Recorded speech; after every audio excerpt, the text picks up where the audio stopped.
अस्सलाम वालेकुम साथियो।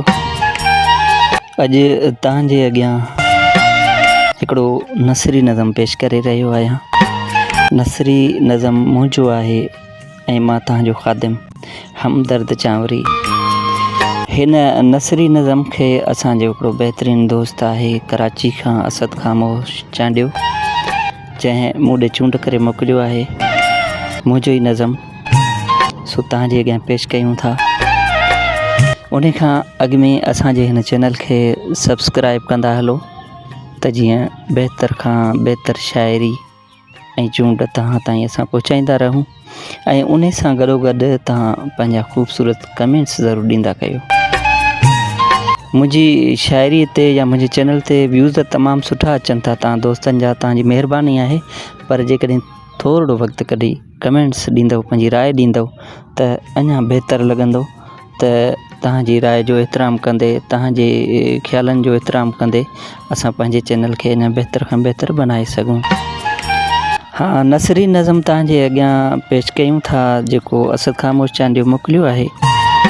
तो नसरी नज़म ऐं बंद नज़म या ॿियो पाबंद शाइरी जेका आहे उन में फ़र्क़ु हूंदो आहे, पर नसरी नज़म असां केतिरो लिखी सघिया आहियूं या असांखे लिखणु नथो अचे, इहा राय ज़रूरु ॾिजो।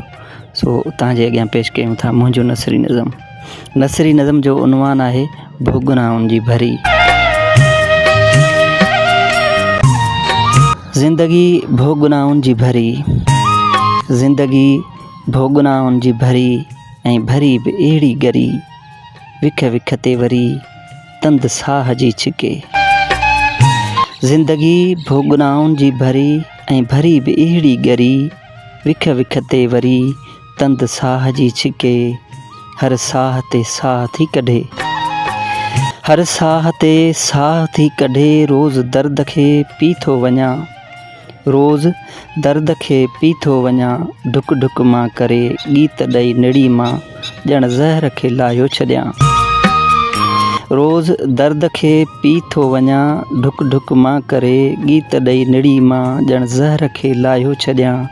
ऐं दर्द झीर ॾींदो थो वञे, ऐं दर्द झीर ॾींदो थो वञे, ॼण सीर ॾींदो थो वञे।